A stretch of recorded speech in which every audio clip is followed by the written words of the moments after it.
Gerbiami suvirinimo entuziastai, pristatau visiškai naują Stauder gaminį.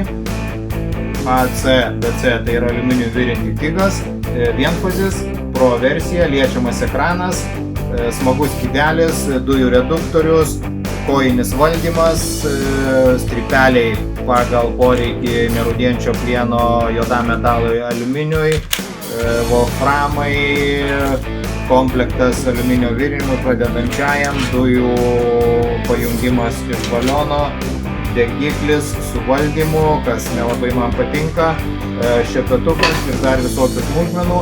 Jeigu tai jūs domina, žengiame į apžvalgą.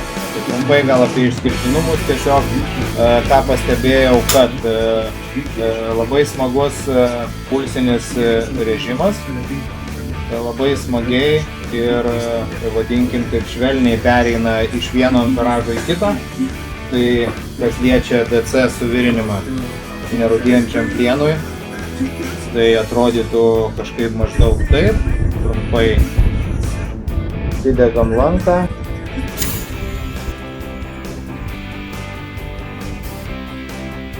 Ko neturi kiti aparatai, tai tokio švelnaus tarp 2 amperažų vaikščiančio pulsinio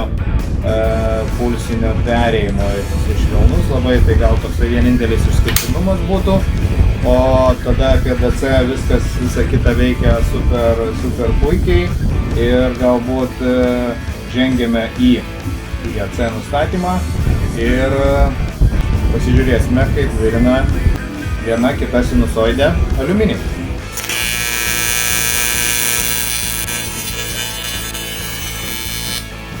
Sakyčiau, gal kiek per daug amperažo.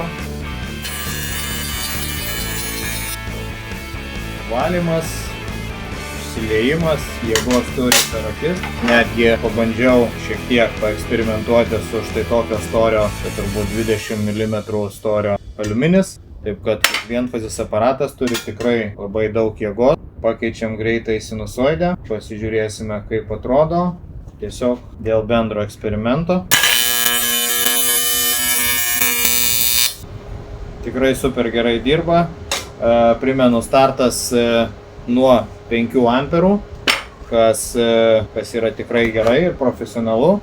Daug įvairių nustatymų. Jeigu sudomino, keliaujame į MB Dark Weld puslapį, ten yra aprašymas, galima pasiskaityti. Ir ačiū, kad žiūrėjote, komentuokite, lauksiu jūsų nuomonės, jinai man yra labai svarbi. Kas norėsite išbandyti, galite atvažiuoti čia pas mus į MB Dark Weld dirbtuves ir išbandyti šį nuostabų aparatą štai čia ant šito darbastalio. Ačiū Jums, linkiu sėkmės.